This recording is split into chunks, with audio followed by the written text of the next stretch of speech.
All right. Thank you for everybody. Thanks to everybody for listening to this podcast. The name of it is My Janitor Drives a Benz, which that title is kind of an oxymoron. Most people don't expect janitors to drive Benzes. However, if you're the business owner, you can drive what you want. So the title actually comes from my personal experience.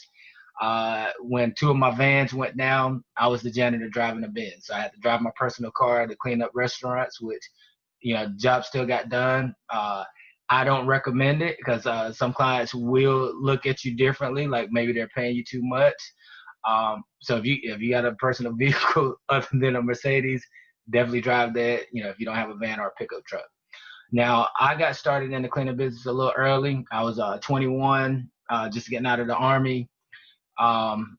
Sophomore at University of South Carolina. So I started through the franchise route. So I bought my first franchise at 21.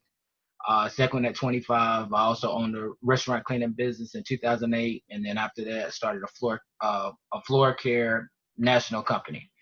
So I just say my very first contract with a particular franchise was actually only $200 a month. We had to clean it 3 times a week, 2 hours per person, 4 man hours total, and it was probably about 10,000 square feet. So it was definitely underbidded, but we cleaned it as if it was paying 20,000, and eventually we built that company up, and then I moved on to bigger and better things. All right, today we have a special guest out of Louisville, Kentucky. His name is John, and I'm gonna let him introduce himself and his company. We're grateful to have him. I'm pretty sure he's gonna share a lot of value, and I'll try to ask the right questions to bring out more. And thanks for spending your Sunday with us, John. Well, thanks, Tim. Thanks for having me on. I really appreciate it. It's an honor to be here. So, yeah, a commercial cleaning company, janitorial company out of Louisville, Kentucky, where I'm born and raised, and started it about 3.5 years ago. In the corporate world, prior to that, I was at a corporate job with a bank, a couple different banks for over 11, 12-year period. Did the 9 to 5 thing. Always realized I wanted to do something on my own. And here I am. It took me a while to figure it out. So 3.5 years ago, started it. The name of my company is again, First Class Commercial Cleaning. We do only commercial cleaning. So, and then within that sector, we do specifically commercial office buildings. And even within that, a little more niche, we do, I'd say 80% of our clients are what they call Class A office buildings, which is, for the people who don't know, is basically a fancy real estate term for nice buildings. The ones, if you go down the street on the outside, those are the ones. So, you got your law firms, accounting firms, banks, those type of people in those types of buildings. So, and we have about 75, 80 employees today, team members, clean about 34 facilities in the Louisville area, and a little over 1 million square feet per night. So that's kind of where we are. Started cleaning myself in the beginning for a while, much like you, and out of a little tiny car. So, but yeah, that's my the short part, I guess, the short story. Gotcha. Okay. Now, so would you say what would be the main thing that inspired you to start your cleaning business, other than hey, corporate? Yeah, they pay pretty decent, but it consumes a lot of your time. So you have less family time, less flexibility. So what would you say was probably one of the biggest inspirations for starting your cleaning company? Well, I think two things. I think starting a company in general and doing my own thing. I think it's just now that I'm doing this for 3.5 years and kind of been out of the corporate world, the more I realize that, it's what makes me happy, and it's what I think I was, naturally built to do, I guess. Gotcha. It just feels natural for me, and I enjoy the process of building something. Gotcha. I like it. Now, why clean? What's that? Yeah. No. I said I like it. Yeah, and as far as why cleaning in particular, everybody asks that. So you're a banker, you were now you're a cleaner. What's up with that? So it started when I was with the bank, and I had a commercial client that was a janitorial company. And, I met him, with him every once in a while. And that was kind of what got my mind moving about it. And what I like about it, and I tell everybody that asked me why I got into it, was that it's a fairly simple business. There you go. You do good, honest, hard work. You do good by your people. You do good by your clients. You're better than 80, 90% of the companies out there. There's a lot of, unfortunately or fortunately, I guess, depends on how you look at it. There's a lot of, bad cleaning companies out there. And I think that's the case in a lot of service businesses. There's good ones, but there's a lot of bad ones. And I think there's a room for people that are willing to work hard and do the right thing. So that's what I liked about it. I also liked that, low startup costs. It had to be low startup costs because I didn't have any money, but I like the low startup costs. I like the recurrent nature of the business, recurring income, same check every month. Absolutely. And kind of the recession-proof part of that as well. So I still had that little bit of conservative banker in me when I was thinking about it. But yeah, I'd say that's the answer to it. So. Okay. Hey, you brought out a lot of good points. Like you said, most people ask, to say I was in college going to school to be a lawyer and a sports agent. My dad's actually a district circuit judge.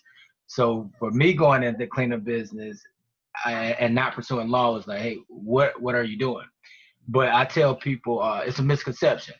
People don't understand how lucrative the cleaning business is. It's actually like $150 billion a year industry.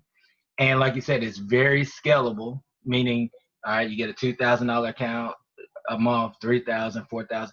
It keeps adding up. Long as you got good retention, so you retain your clients. Like you said, you take care of them, go the extra mile. You can just keep building, and then you can also offer additional services, whether it's janitorial supplies, window cleaning, carpet cleaning, top scrub, strip and wax. So it's very scalable, and it has multiple streams of income. Now, you mentioned humble beginning. So I just say we'll get into your story. Mine is probably kind of similar. Didn't really have a lot of money getting started in the cleaning business. Like even with the franchise, I came in at the bottom level, which was at the time 1,500. Me and my business partner, we put together a couple of $100 each month. After 3 months, we had enough to buy into the franchise, in which our first cleaning contract was only $200 a month. We worked very hard, about 10,000 square feet, cleaned it 3 days a week, 2 hours, so 4 man hours total. And then eventually we started picking up all the trouble accounts, and that's when our income just kept going up and up. So just say for you, since you did mention humble beginnings, about how much did it take you to get started? What was kind of like some of your starter equipment? And maybe mention something about like your first account, how much it paid and, how much you had to put into it. Yeah. So kind of a few different answers here. Okay. Is how much did it cost me to actually get that first customer?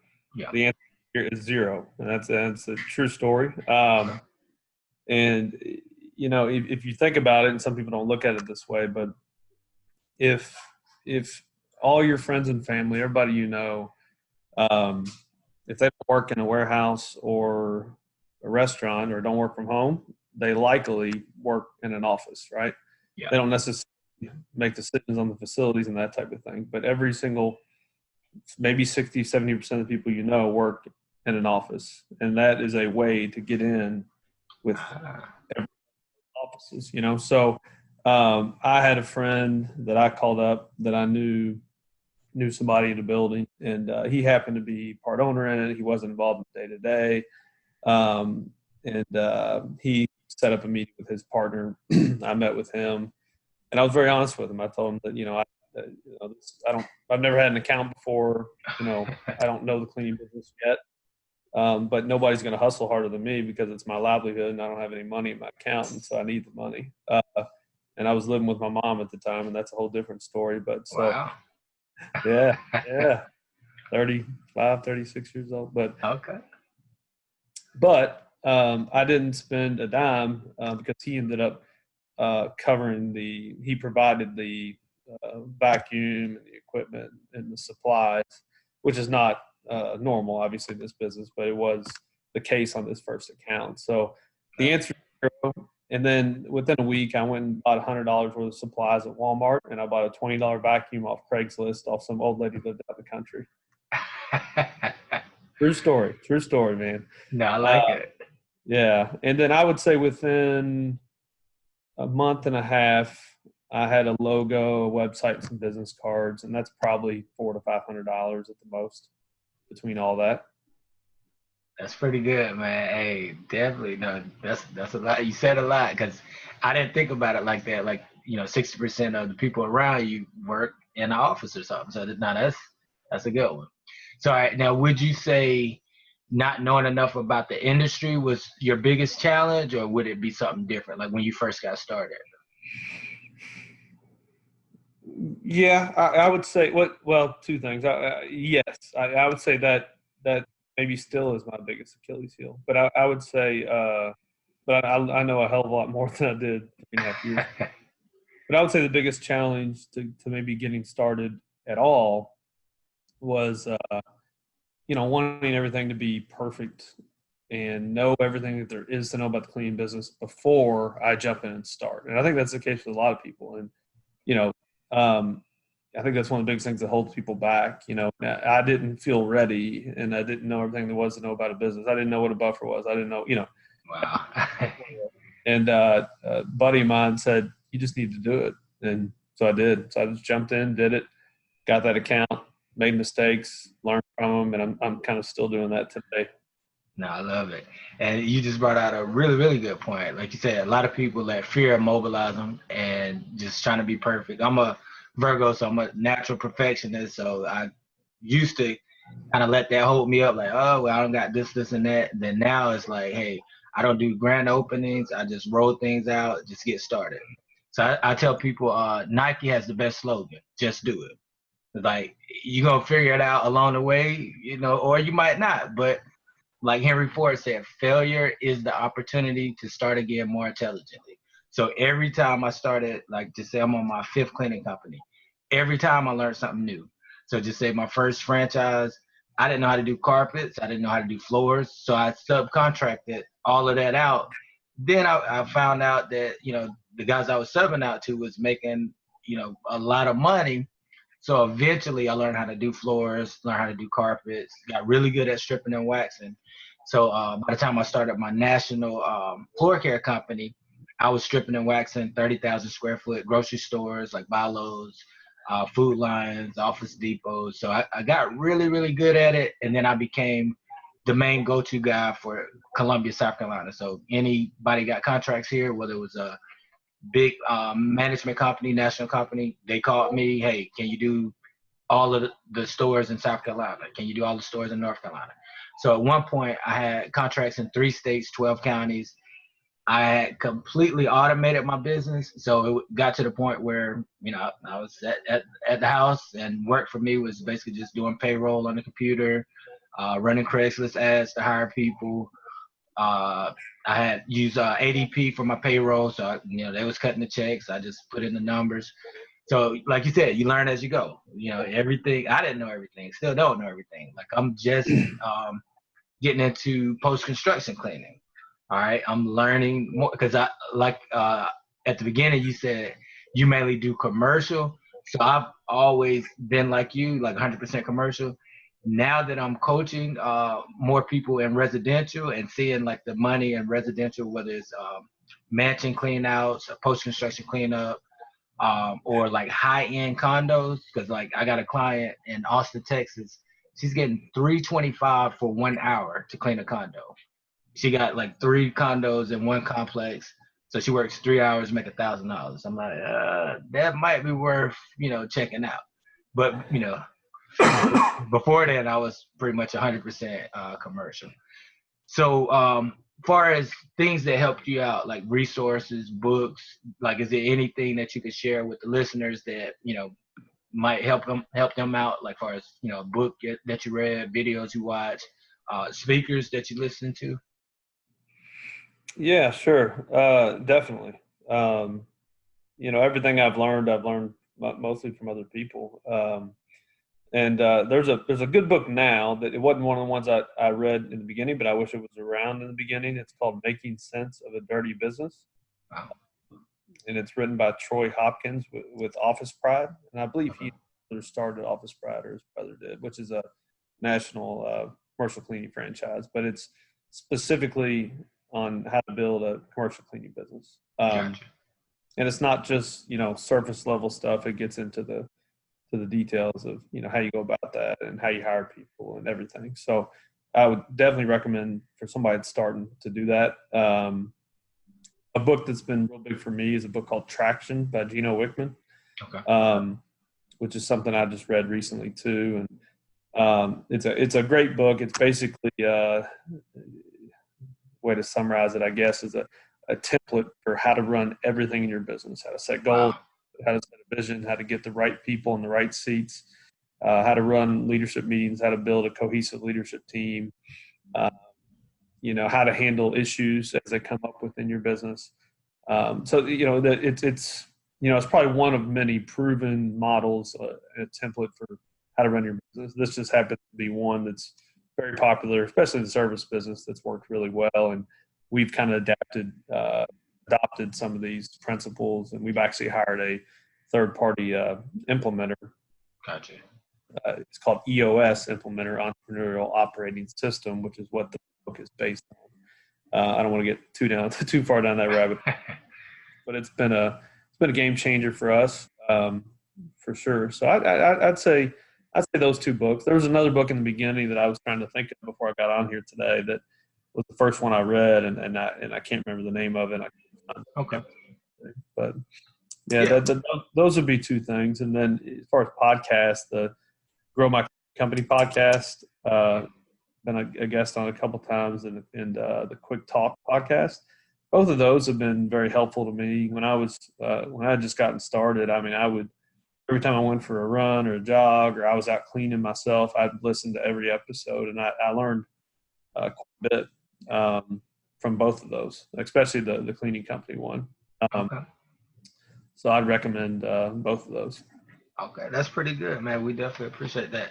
Now, early on, you mentioned that you started off doing the cleaning. All right, so I'm taking it that you evolved into the business owner. Are you familiar with Rich Dad Poor Dad book, Robert Kiyosaki? I am, yes. Okay, so like, all right, just say in the cash flow quadrant, he explains the difference between being self-employed and being a business owner. So just say self-employed, you flip the word, you employ yourself. You're doing all the work, or at least 85% of it, versus the business owner, you start hiring and outsourcing. So at what point in your business did you make that transition? Like, was it income amount? Like, okay, I reached this, I can start hiring, or did you kind of do it early on in your business? So when I started it, I went all in. I didn't have a full-time job, or I didn't at the time that I started it. I had moved to Florida, and I moved back, and like I said, I was living with my mom. Very humble time for me, and it was either go work for another bank or do this cleaning thing I've been thinking about doing. So I jumped into the cleaning thing. So as far as if you have the ability to do that without carrying a full-time job, I think there's probably two answers. Obviously, if you have a full-time job, it would be a little bit of a different answer. But for what I did, I did all the cleaning with the help of my dad and my brother here and there for the first 6 months or so, 6 to 9 months maybe. Okay. I don't think there's a certain revenue. I don't think there's a certain number of buildings. I think it just depends on your situation, financial situation, time situation. But I was able to put quite a bit of time into it. But I got one building. It was like I think it was 40,000 square feet or something like that. But we just did the common areas in that building. And I got 2 days a week when I started, and I did that myself. He actually stayed with the other cleaning company 3 days a week, believe it or not. And eventually got the 5-day-a-week contract a couple months later. Then got a building around the corner, 5-day-a-week account, still was cleaning. And I got a small bank job out in the east end of Louisville.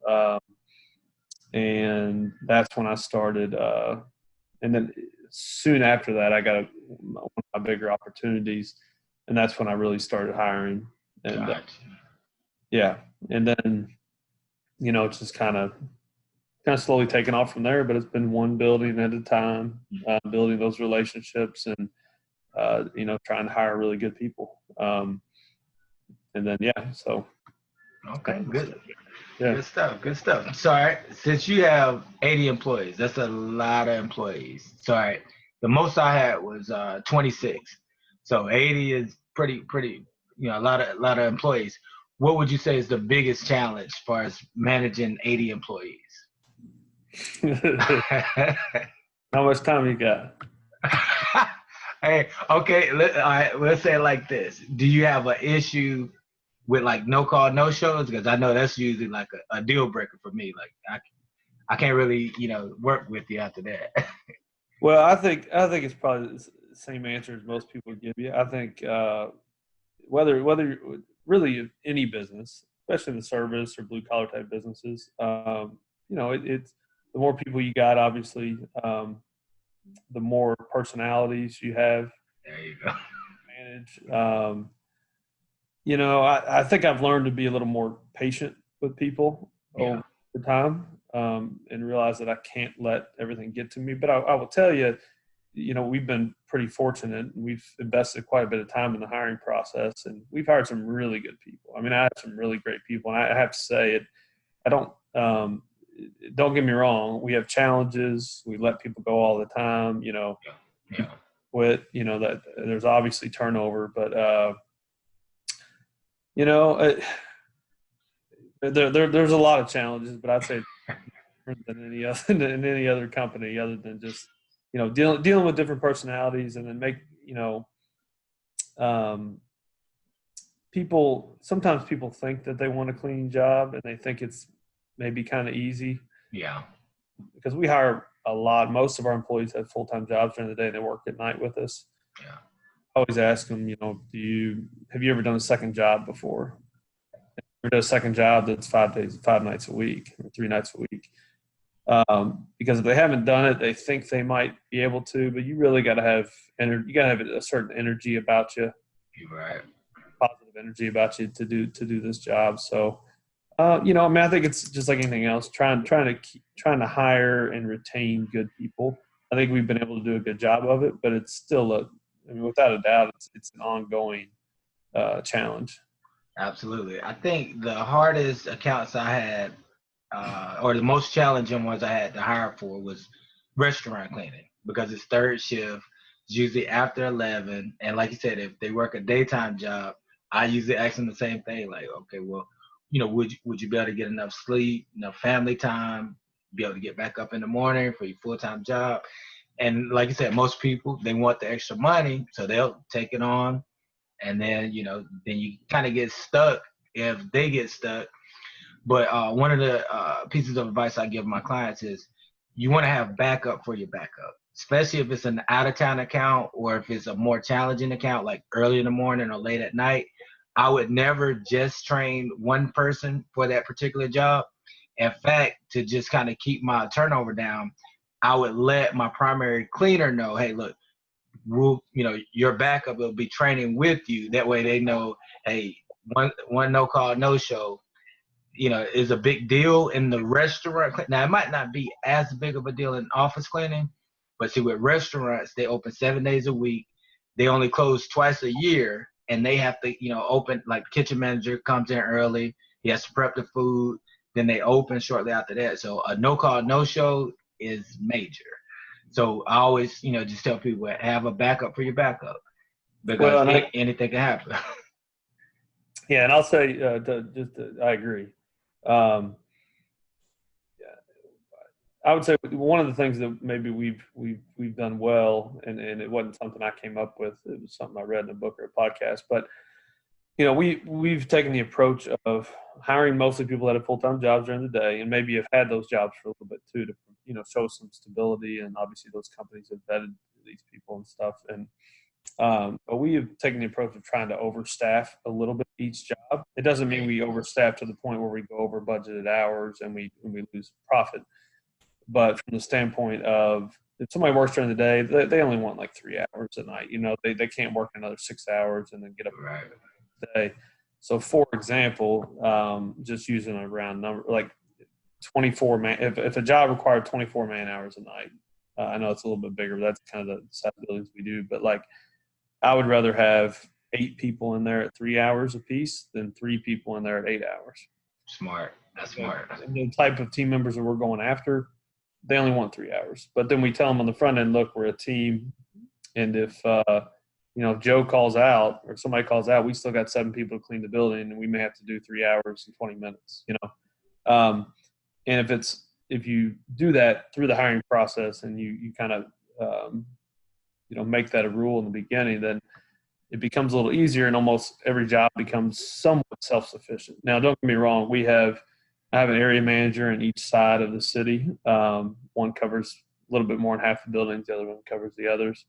And they hire the employees. They manage the employees, lead the employees, do the inspections, all that stuff, supplies. And they also work with the customers and the clients and go visit them during the day. But we also have assistant managers in each of those regions that are trainers, fill-ins, floaters, onboard new customers, all of those type of things. So we have people that float around and fill in for people when they call in. But we also have very little tolerance for people calling in too often. We try to set that precedent again on the front end in that interview, that we're very honest about what we're looking for, and that we're maybe not the place for everybody. If you're not willing to work hard and treat your fellow team members with respect, and build relationships with our clients, people who work in the office at night, then this may not be the place for you. But I fully believe in overstaffing. I also believe in doing a minimum of 2 people at every job, and I don't care if the job is 10 square feet.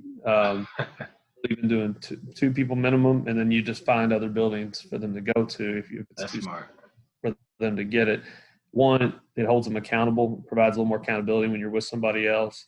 And 2, it's a built-in fill-in. So if one person calls out, it's not a 911 emergency. And then you, the owner, aren't going out and cleaning all the time, because that's what happens to people that start out, and then they get burnt out eventually because they always have to go clean. And I don't think they either don't have the skills or haven't been taught the right way to lead and manage people and hire, in the recruiting process too. It's so important to recruit and interview and hire the right type of people. Absolutely. Share your values that are going to show up every day. It's not a perfect science. We think we have the guy. Sometimes I think I have it, and then they quit the next day. So it's never perfect. But I think doing all those things, I think sometimes people think any business can just be a passive business, and you just sit back and the money just flows in. And maybe after a long time, if you really build something up and scale it and put people in place. But even then, it's hard work like any other business. They succeeded in this like big time and didn't do it by working hard, I think they're probably not telling the truth. You're right. You brought up a lot of good points.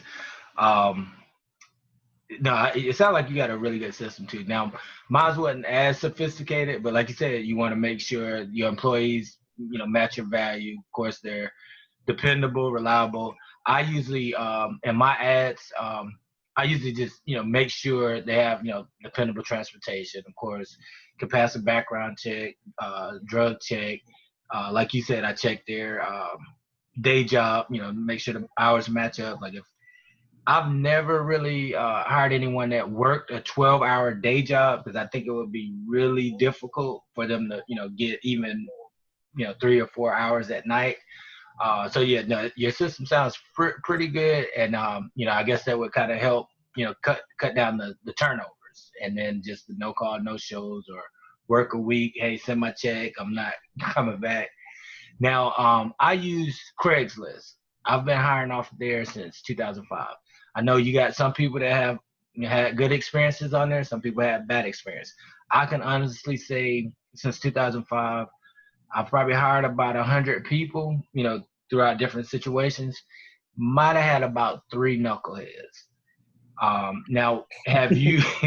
Yeah, about 3, and it probably was pretty dramatic. But the 97, I would say, was pretty good for the most part. I kind of had got mine down to a science, or at least I thought I did, like you said. So just say with office cleaning, I usually use older women because I just feel like women were more detailed. A guy might, get a phone call or a text message and then he's distracted and he forget the cobweb in the corner or forget to move the trash can that they put a piece of paper behind 3 days ago. Whereas a woman, it seemed like in the office cleaning space, it seemed like they're a little more detailed, because naturally women are probably more detailed than guys. So I kind of figured out what type of people, all the way down to the age demographic, to put in certain accounts. Now have used a few females in accounts where we had to run buffers, like auto scrubbers, buffers. And even with that, I guess once they got past the learning curve, they were pretty detailed. Like I'm a really astute floor guy, so I'm used to doing 30,000 square feet and making sure every sticker, every piece of gum, corners, edges, everything is scraped before I put down wax. Not that many people are gonna be that detailed. So once I got to the point where I started hiring and outsourcing, the only thing I didn't outsource was stripping wax, because the last thing I wanted to do is get a call from a Food Line general manager saying, "Hey, look, the floors look like crap," and then I gotta go basically spend money, restrip the floor, pay, do the payroll again, and time, yeah, and energy. So, from your experience outsourcing, like, have you been able to, find pretty good subcontractors, or do you normally try to do everything in house as far as like, the wet work?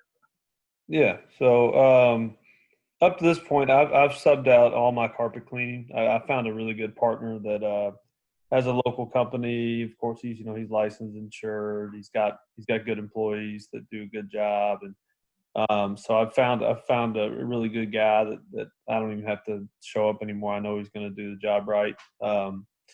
And so carpet cleaning, he takes care of that. He's done some other floor work for me. Strip and wax, we don't have a whole lot of strip and wax jobs because we don't have a whole lot of VCT. Gotcha. A lot of our buildings are more marble tile, porcelain tile, ceramic tile, that type of stuff. Linoleum, stuff that doesn't have wax on it, basically. Gotcha. Cleaning, but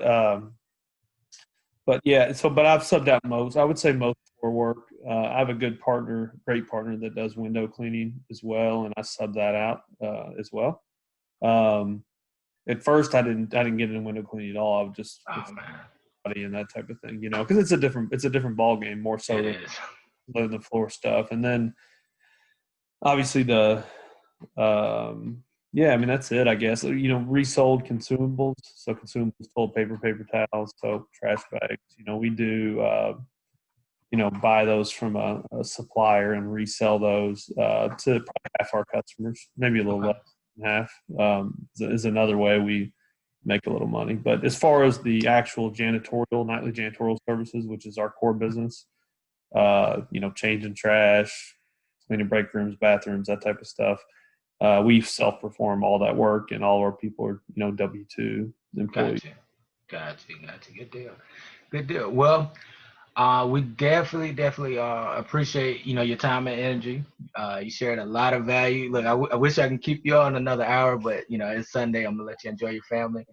Do you have any last remarks as far as advice to aspiring entrepreneurs for the cleaning industry or existing cleaning business owners? Yeah, I'd say some people starting out. I'd say two important things. One, don't spend any money until you get your first customer. Makes sense. A floor machine, don't go buy a vacuum or rags or anything. Get your first customer first. Maybe spend money on business cards or something like that, or maybe you can do a website for $15.